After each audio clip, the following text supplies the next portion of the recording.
Madame, Monsieur, bonsoir. Merci de nous rejoindre à la une de l'actualité de ce 19h. Ouverture ce matin à Alger de la conférence nationale sur les enjeux de l'adhésion de l'Algérie à la zone de libre-échange continentale africaine et la stratégie adaptée dans ce cadre pour atteindre les objectifs tracés en matière de renforcement des échanges économiques et commerciaux Algérie-Afrique.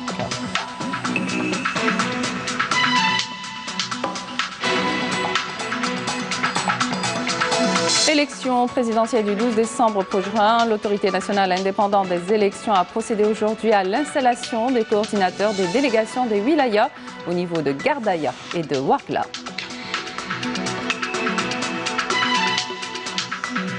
Et toujours à propos du scrutin du 12 décembre prochain, les notables de la région de Djanet dans le wilaya d'Ilizi et ceux de Ksar el-Mouhen ont exprimé leur soutien sans faille à la décision de la tenue prochaine des élections présidentielles. On écoutera leur réaction dans cette édition. Dans l'actualité également, pas moins de 450 exposants prendront part au Salon international de l'élevage et de l'agroéquipement, dont 180 exposants étrangers représentant 23 pays en plus de 25 000 visiteurs professionnels sont attendus. L'ouverture officielle est prévue pour demain. Bienvenue à tous. Ouverture donc ce matin à Alger de la conférence nationale sur les enjeux de l'adhésion de l'Algérie à la zone de libre-échange continentale africaine et la stratégie adaptée dans ce cadre pour atteindre les objectifs tracés en matière de renforcement des échanges économiques et commerciaux Algérie-Afrique. Une fois entrée en vigueur, la zone de libre-échange continentale africaine couvrira un marché de 1,2 milliard d'habitants et un produit brut combiné de 2,5 milliards de dollars. La conférence a été présidée par les ministres du Commerce et des Affaires étrangères. Le compte rendu avec Iman Khmissi. Le compte à rebours du démantèlement tarifaire dans les échanges interafricains démarre en juillet 2020, date à partir de laquelle les droits de douane et les restrictions aux frontières disparaîtront progressivement et ce pendant 5 ans. Une ouverture qui devrait créer un marché de 3 000 milliards de dollars. Pour le département du commerce, l'intégration dans le continent africain est un choix stratégique, mais il ne se fait pas d'illusions sur les capacités locales de pénétrer le marché africain. Il faudra travailler sur le partenariat pour définir les avantages comparatifs des produits locaux. La conférence n'est pas une fin en soi. Nous avons engagé des travaux avec les experts algériens, avec la collaboration des experts régionaux de la Commission africaine qui vont donc travailler avec nous pour tracer les grandes lignes de la feuille de route que l'Algérie va adopter dans sa politique africaine. C'est cette feuille de route-là qui va être étalée sous forme d'une stratégie africaine pour l'Algérie. Pour faire que les opérateurs algériens soient prêts à être concurrentiels sur le marché africain et compétitifs au niveau local, les entreprises ont besoin de mettre en place des mécanismes à l'export. Je dirais que les deux problèmes majeurs de l'exportation aujourd'hui, c'est des problèmes. Le premier problème, c'est la différence entre le taux de change réel et parallèle. Il y a une différence de 60% et c'est une différence qui pénalise les entreprises sérieuses. Un des mécanismes les plus importants, je dirais, c'est l'ouverture de bureaux de liaison et filiales à l'étranger. La logistique et les niveaux d'interconnexion sont véritablement le talon d'Achille du commerce en Afrique. Dans l'agroalimentaire, on a un fort potentiel, mais on doit améliorer notre logistique parce qu'on a la proximité. Donc, vous avez aussi les matériaux de construction, on a aussi les produits pharmaceutiques et les produits vétérinaires où nous avons une facilité, enfin on a l'industrie qu'il faut, on a les investissements qui sont faits en Algérie, mais la logistique ne suit pas. Cela coûte très cher de transporter par exemple un produit d'Algérie vers la Zambie. Les connexions entre ces deux pays sont très faibles. On ne pouvait pas lancer un programme d'investissement dans les interconnexions car la taille du marché est trop petite. À présent que nous créons un plus grand marché, nous pouvons investir et chercher des sources de financement. La zone de libre-échange africaine devrait remédier au très faible niveau d'échange entre pays africains qui actuellement ne dépasse pas les 15%, soit 2% du commerce mondial. En prévision du scrutin du 12 décembre prochain, l'autorité nationale indépendante des élections a procédé aujourd'hui à l'installation des coordinateurs des délégations des wilayas au niveau de Gardaya et de Ouargla. Nasserim Ben Saïdi. Dans le le cadre de la préparation des prochaines élections présidentielles, une délégation de wilaya composée de 8 membres. À leur tête, le Dr Ali Chemsa, installé par le président de l'autorité nationale indépendante des élections, Mohamed Charfi. Cette délégation devra assurer le suivi et l'organisation des élections dans la wilaya de Ouargla. الواجهة للسلطة الوطنية على المستوى المحلي هما اللي يقوموا بكامل أجزاء اختصاصات السلطة على المستوى المحلي من تنظيم تأطير مراقبة جمع الإحصائيات بعث النتائج إلى السلطة الوطنية. أنت الاختيار تاع الأعضاء ما كانش صدفة ولا بناء على المحسوبيه ولا الاختيار تاع الاعضاء هذه تم بالنظر الى ضروريات المهمه المسنده اليهم. عمليه الانتقاء لهؤلاء المؤطرين او المنسقين واعضاء البلديات سوف يكون من خلال اللجنه او المندوبيه الولائيه على أساس الوطنية، على أساس الوعي، على أساس الخبرة في إطار هذه العملية الانتخابية. À Gardaya, Mohamed Charfi a aussi procédé à l'installation de 8 autres membres à leur tête. Le docteur Wild Belkhair Sheikh. نحن في السلطة الوطنية المستقلة للانتخابات قسمنا بأن لا مغريات الدنيا ولا الضغوطات المختلفة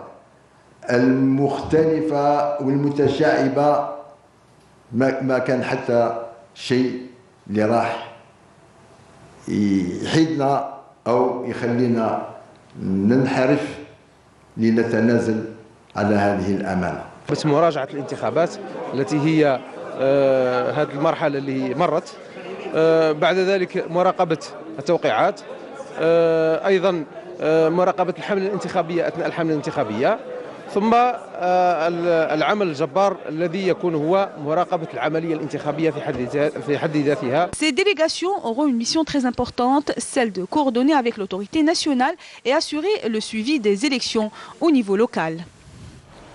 Et puis sachez que 130 postulants à la candidature pour l'élection présidentielle du 12 décembre prochain ont procédé au retrait des formulaires de souscription des signatures individuelles selon l'autorité nationale indépendante des élections. Le président de l'autorité, Mohamed Charfi, a indiqué par ailleurs que 128 000 nouveaux inscrits sur les listes électorales ont été recensés à la clôture hier de la révision exceptionnelle des listes électorales. Et voici à présent quelques réactions de citoyens. نريد رئيسا بإذن الله يعني يراعي كل هذه الجوانب من الحياة الاقتصادية، الجوانب الاقتصادية الاجتماعية الثقافية. الرجل المناسب في المكان المناسب. إن شاء الله يكون كما نقولوا احنا يخدم البلاد والوطن. بما أنه الجيش دائما يعمل بالدستور وفق بالحلول الدستورية فأنا معه. رايحين الانتخابات الرئاسية لأنه متأكدين مقتنعين تمام الاقتناع بأن تمثيل الديمقراطية التمثيلية لا يمكنها أن تكون إلا بسبيل عن طريق الانتخابات. لا يمكن أن أثق أو أعطي شرعية لممثلي إلا عن طريق الانتخاب، ورئيس الجمهورية بطبيعة الحال هو ممثل للشعب ويستمد مشروعيته من الشعب، والسبيل أو الأداة الوحيدة لإعطاء مشروعية لرئيس الجمهورية هي الانتخابات. الانتخابات هو الحل الأمثل والأنجح للوصول إلى حل لاستقرار هذه البلاد. خير للبلاد فقط، ما نتمنى تاع حاجة أنا، ما الواحد أنا ريتريتي أنا نتمنى الخير لبلادي. نتمنى الخير للبلاد وبلاد تنور إن شاء الله. هيا ونشكروا قايد صالح ونشكروا الشعب ثاني. تحية للجزائر. يكون جزائري باش نحوسوا على يكون واحد يكون فيه خوف الله باش نحوسوا هذه البلاد يخدم هذه البلاد يا ربي إن شاء الله. وهذه فرصة باش الشعب الجزائري يثبت الوجود تاعه أنه يمد درس للأمم الناس اللي راها متكالبة على الشعب الجزائري، ونتمنوا كل الشعب الجزائري أنه يهب هبة وحدة ويكون كما كان الجيل السابق أنه مازال واقف ويوقف حتى اليوم 12 ديسمبر إن شاء الله. أدعو الشباب أن يستعد وأن يعمل جاهدا من أجل الذهاب للانتخابات الرئاسية المزمع إجراؤها يوم 12 ديسمبر، وأن يبتعد عن كل دعاوي الفتنة والتفرقة بين أبناء الشعب، وأن يتحد مع جيشه حامي الحمى. هبوا حبة رجل الواحد امرأة ورجل من أجل التغيير الحقيقي وهو انتخاب رئيس شرعي. Et toujours à propos du scrutin du 12 décembre prochain, voici les réactions de notables de la région de Djanet, dans la wilaya d'Ilizi, qui expriment leur soutien sans faille à la décision de la tenue prochaine des élections présidentielles. Bismillah ar-Rahman ar-Rahim wa salati wa salam ala ashraf al-mursalin. من هنا من عاصمة التاسي لجانة بيان.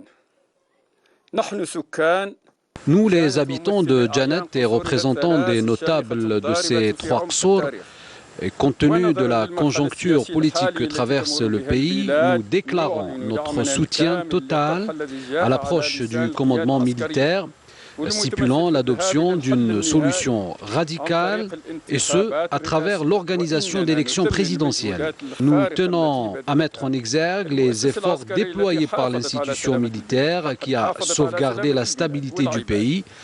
Nous attestons que cette mission entreprise par l'institution militaire pour la protection de notre peuple est extrêmement dure. Nous attestons également qu'elle n'a aucunement dévié des nobles principes dictés par le sacrifice de nos valeureux martyrs. Nous demeurerons, nous, enfants du Tassili Nadjer, fidèles au message de novembre et au son de nos valeureux martyrs. Nous serons les premiers à défendre ce pays du fin fond de ses frontières sud-est et nous préserverons farouchement le legs de nos martyrs. Nous mettons notre entière confiance en la personne de Mohamed Sharfi, président de l'autorité nationale indépendante des élections, dans ses missions qui visent à faire réussir le rendez-vous électoral du 12 décembre prochain. L'Algérie avant tout, l'Algérie avant tout, l'Algérie avant tout, et que Dieu protège l'Algérie.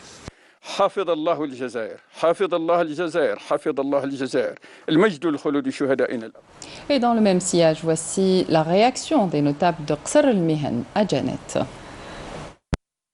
قعدنا مع الوزير الأول بدوي درنا مع جلسة نهار السبت من الساعة 8 حتى 5.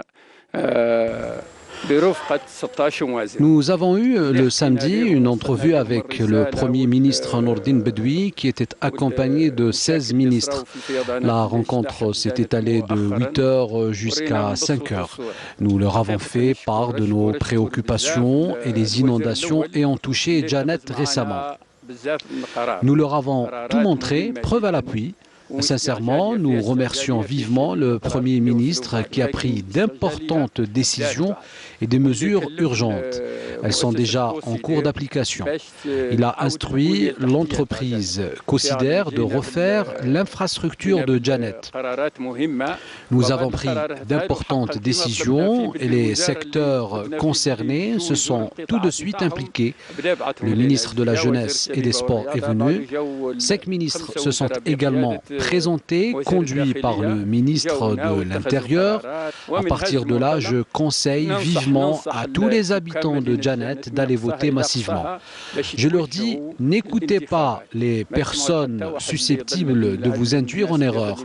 Je leur dis, regardez ce que vous a envoyé le gouvernement à sa tête, le Premier ministre Nordin Bedoui, que ce soit en matière de fonds ou de moyens. Je vous invite à aller voter massivement le 12 décembre prochain, car sachez que sans un président, il est impossible de conduire le pays à bon port. Nous tenons à avoir un président, surtout nous ici.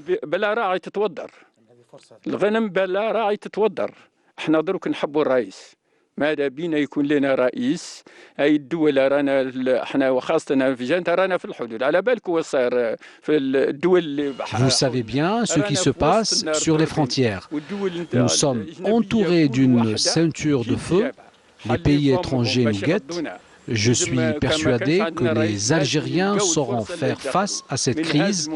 Je les salue, particulièrement les jeunes. وفي جانت أنا ماني شاك في الشعب الجزائري باش يفوت على الأزمات، فات على أزمات لهكا ماني شاك، ولكن نصيحة مليحة تذكر فأن الذكرى تنفع المؤمنين. ماذا بينا من هذا المكان نوجه تحياتي لكل الشعب الجزائري وخاصة الشباب اللي هم أكثر في الجزائر، باش ماذا بينا ما يفوتوش الفرصة هذه، والسلام عليكم. L'autorité de régulation de l'audiovisuel et l'autorité nationale indépendante des élections travailleront en concert afin de garantir la réussite du scrutin présidentiel. La RAV a mis en avance lundi son engagement à jouer son rôle lors de la présidentielle du 12 décembre prochain. Elle s'acquittera de son rôle dans le cadre de ses missions pour la répartition équitable de l'accès aux médias audiovisuels nationaux. La RAV s'est dite confiante que les différents médias audiovisuels nationaux publics et privés seront à la hauteur de cet événement qui représente la concrétisation de la solution constitutionnelle à la crise que connaît le pays à travers l'élection d'un président de la République jouissant de la légitimité populaire pour exercer ses différentes prérogatives constitutionnelles et guider le pays vers la réalisation des réformes prévues dans les différents domaines de manière à renforcer l'unité du peuple et à dynamiser le processus du développement global. 120 étudiants, parmi eux 28 étrangers dont 4 Palestiniens, ont rejoint ce lundi l'école supérieure de la sécurité sociale à Alger au titre de l'année universitaire 2019-2020 dans le but d'obtenir un master dans 4 spécialités de formation supérieure relatives au domaine de la protection sociale, notamment la spécialité juridique, la gestion stratégique et la gestion des systèmes informatiques. De plus, la nouvelle promotion compte à titre exceptionnel 40 étudiants relevant des organismes de tutelle dans le cadre de la stratégie du secteur du travail visant à développer les ressources humaines des organismes de la sécurité sociale par le biais de la formation et de la formation continue. Et président de la cérémonie d'ouverture aux côtés du ministre de l'Enseignement supérieur et de la Recherche scientifique, le ministre du Travail, de l'Emploi et de la Sécurité sociale, Hassan Tijani Hiddam, a qualifié l'école supérieure de la Sécurité sociale d'importante réalisation. Le ministre a souligné que cet établissement est devenu un pôle de formation spécialisé dans le domaine de la sécurité sociale au niveau national et régional. Je vous propose d'écouter les deux ministres. إن المدرسة العليا للضمان الاجتماعي تعتبر L'école supérieure de la sécurité sociale est une importante réalisation et une fierté pour l'Algérie et notre secteur. Elle est devenue un pôle de la formation spécialisée dans le domaine de la sécurité sociale, et ce sur les plans national et international. Les responsables du secteur ont veillé à garantir tous les moyens humains et matériels pour donner une formation de qualité et répondant aux normes mondiales au cadre de l'école. من أجل الوصول بالإطارات المستقبلية للمدرسة إلى مواكبة المقاييس العالمية في هذا المجال. أضحت تمثل وبحق نموذجا متفرد. L'école supérieure de la sécurité sociale représente un modèle particulier en matière d'enseignement supérieur spécialisé et de formation de compétences hautement qualifiées dans le domaine de la sécurité sociale, en addition à l'encouragement de la recherche, le développement et la promotion de la formation continue pour les travailleurs de la sécurité sociale, contribuant grandement à l'amélioration des compétences des cadres du secteur, augmentant sensiblement leur rendu professionnel. Le ministre des Travaux publics et des Transports était hier en visite de travail à Tamanrasset. Mustafa Kouraba a insisté sur l'accélération des travaux de modernisation des tronçons routiers dégradés de la route nationale numéro 1, Naïm Ashkchek. La route nationale numéro 1, un problème récurrent dans la wilaya de Tamanrasset. Habitants et voyageurs se dirigeant vers cette wilaya pâtissent de ce tronçon entre les villes d'Insalah et de Tamanrasset en passant par Arak, un tronçon constamment défectueux, rendant impossible la pratique de la route. Nous souffrons vraiment, les voyageurs vous le diront. Cela fait 10 ans que ce tronçon est un vrai calvaire. Et cet état de la route va même jusqu'à Ghardaïa.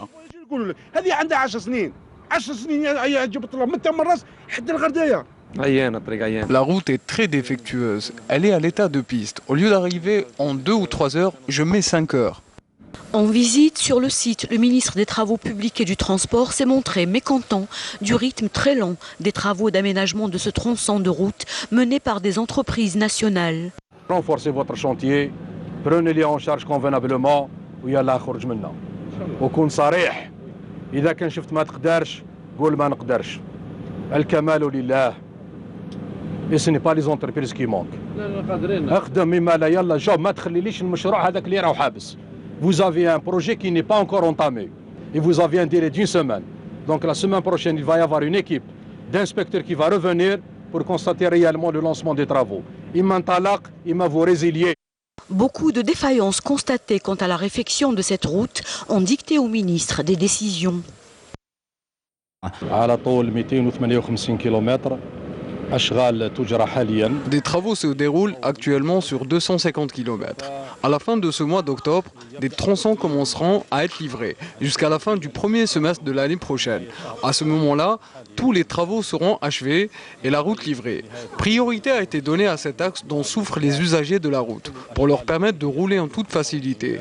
Il est temps de maîtriser les réalisations et nous avons pour cela demandé aux entreprises de réalisation de se faire accompagner par des bureaux d'études et par des laboratoires, avec l'aide d'ingénieurs auxquels il est demandé de suivre personnellement la qualité et l'accélération des travaux.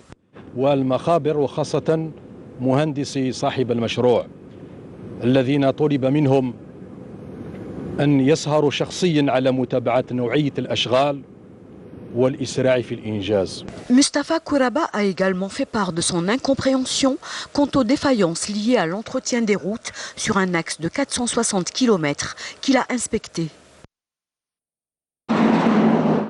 L'actualité nationale, c'est aussi la 19e édition du Salon international de l'élevage et de l'agroéquipement, CIPSA Filaha 2019. L'ouverture officielle est prévue pour demain. Le salon se tient cette année sous le thème pour une agriculture intelligente face aux défis d'une sécurité alimentaire et sanitaire durable. Pas moins de 450 exposants prendront part à ce salon, dont 180 exposants étrangers représentant 23 pays, en plus de 25 000 visiteurs professionnels.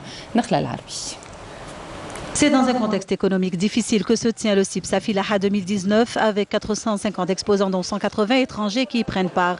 L'occasion de redonner au secteur de l'agriculture ses lettres de noblesse. La sécurité alimentaire et sanitaire, l'agroécologie, l'agriculture biologique et le développement durable sont à l'honneur. Cette start-up algérienne, par exemple, propose un produit innovant qui devrait intéresser les industriels, notamment ceux activant dans le secteur agricole. Il s'agit d'un produit biodégradable à 90%, donc à connotation écologique, qui ne contient ni phosphate, ni ammoniac, ni solvant. On vient de commencer en 2018. Et bien sûr, s'agissant d'un tel produit, nous souhaiterons, Inch'Allah, le distribuer, qui soit utilisé par tous les opérateurs à l'échelle nationale. Les représentants espagnols que nous avons approchés interviennent sur un secteur nouveau en Algérie, l'agrotechnologie. Il s'agit d'un projet de développement de cultures intensives sous serre qui recourt à la biomasse et au photovoltaïque et qui tient compte des particularités climatiques. Il est basé sur le monitoring et la rationalisation de l'eau. Le système est en somme basé sur la gestion durable de toutes les ressources naturelles.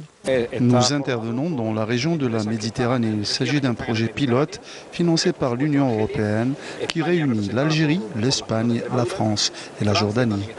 C'est une région qui se trouve au sud-ouest d'Espagne et qui partage problèmes similaires avec certaines zones de l'Algérie. Donc en ce moment, nous sommes centrés, nous sommes tombés sur un projet en partenariat entre l'Algérie, la France, l'Espagne et la Jordanie qui vise la mise à point d'un système de production intensif dans des zones de climat aride et semi-aride.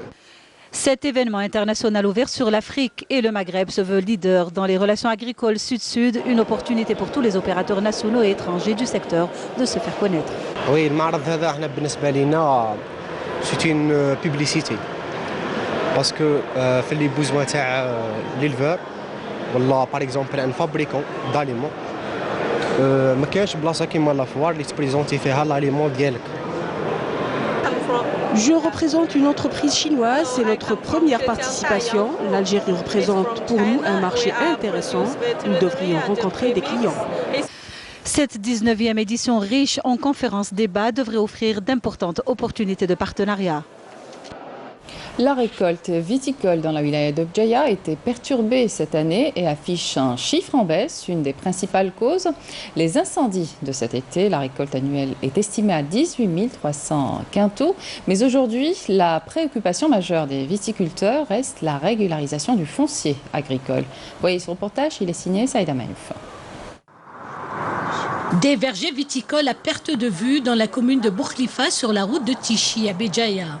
Des vignes palissées en pergola où les grappes de raisin gorgées de soleil ont atteint leur maturité. C'est une vigne Red Globe. C'est une variété résistante où elle est tardive. Si elle est bien traitée,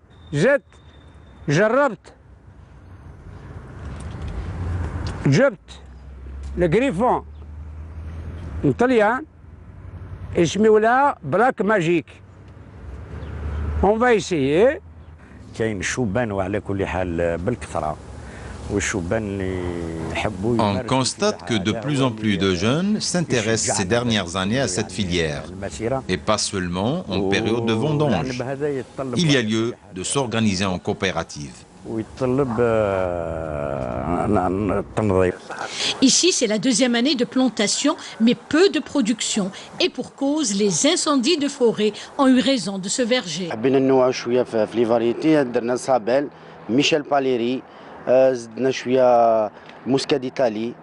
La récolte elle est minime cette année par rapport à la sécheresse اللي كاينه. De l'UAC, d'accord. Comme on est investisseur, la loi ne permet pas d'avoir un acte de concession à la Asmawatina. On est vraiment handicapé. On ne peut même pas ni avoir une carte fellah, ni avoir des crédits bancaires. On a une feuille de route qui a été élaborée avec tous les partenaires. Elle se base sur quelques points. Premièrement, c'est la régularisation des fonciers. La régularisation des fonciers afin de donner c'est-à-dire un encouragement et une sécurité pour l'investissement. Deuxièmement, on a un objectif à court terme d'augmenter la superficie irriguée de la wilaya. On est à 12 000 et quelques et on doit arriver, Inch'Allah, à 18 000 et quelques, 18 000 hectares en irrigué. Et ça entre dans le projet initié par les deux ministères de l'Agriculture et de l'Hydraulique. En matière de viticulture, la wilaya de Béjaïa totalise une superficie de 430 hectares de vignes. La production cette année est estimée à 18 300 quintaux avec de nouvelles plantations de plus de 90 hectares en pergola. Au plan sécuritaire, un terroriste s'est rendu ce matin aux autorités militaires de Tamanrasset. Il s'agit du dénommé L'Arbi Ladmi, Sid Ahmed, qui avait rallié les groupes terroristes en 2008. Le dit terroriste était en possession d'un pistolet mitrailleur de type Kalachnikov et de 3 chargeurs garnis de munitions. Dans le même contexte, un détachement de l'ANP a découvert et détruit lors d'une opération de fouille et de ratissage menée dans la zone de Kouidet el Belet, commune de Ouled Sahour, wilaya de Skikda, une casemate pour terroristes contenant 2 bombes de confection artisanale et divers objets, tandis que d'autres détachements de l'ANP ont arrêté 2 éléments de soutien au groupe terroriste à Tissim Silt et Khenchla. Dans le cadre de la lutte contre la contrebande et la criminalité organisée, des détachements de l'armée nationale populaire ont arrêté à Tamanrasset et Bojbeji Mukhtar 25 individus et saisi 19 groupes électrogènes, 14 marteaux-piqueurs, 2 détecteurs de métaux ainsi que 14 sacs de mélange de pierre et d'or brut et un véhicule tout-terrain. Par ailleurs, des gardes-côtes ont mis en échec des tentatives d'émigration clandestine de 79 personnes qui étaient à bord d'embarcations de construction artisanale à Schlef-Oran et Mistralem, tandis que 21 immigrants clandestins de différentes nationalités ont été interceptés à Inamenas, Tiaret et Gardaya.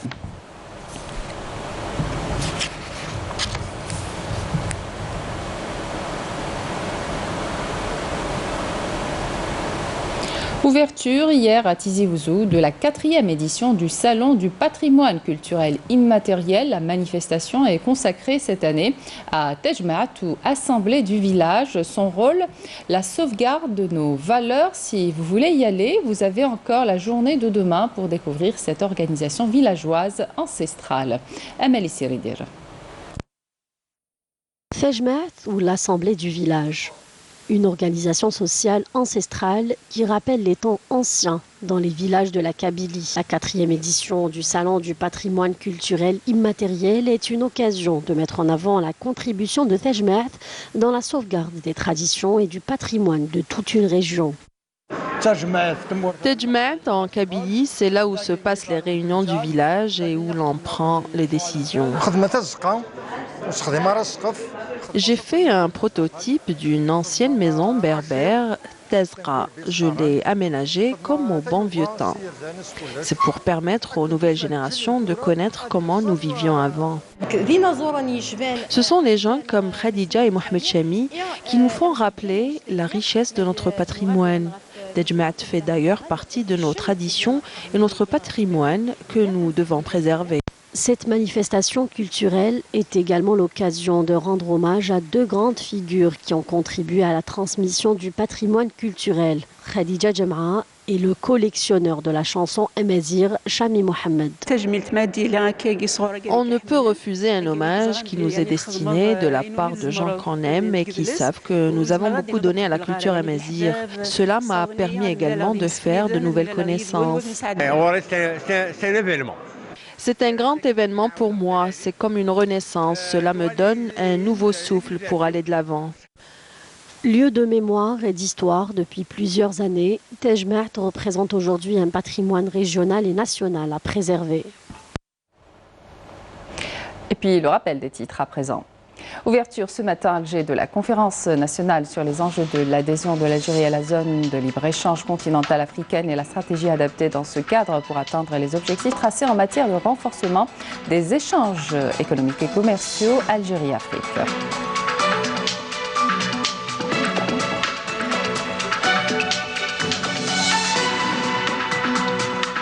En prévision des présidentielles du 12 décembre prochain, l'autorité nationale indépendante des élections a procédé aujourd'hui à l'installation des coordinateurs des délégations des wilayas au niveau de Gardaya et de Ouargla. Et toujours à propos du scrutin de 12 décembre prochain, les notables de la région de Djanet dans la wilaya d'Ilizi et ceux de Qsar el-Mihen ont exprimé leur soutien sans faille à la décision de la tenue prochaine des élections présidentielles.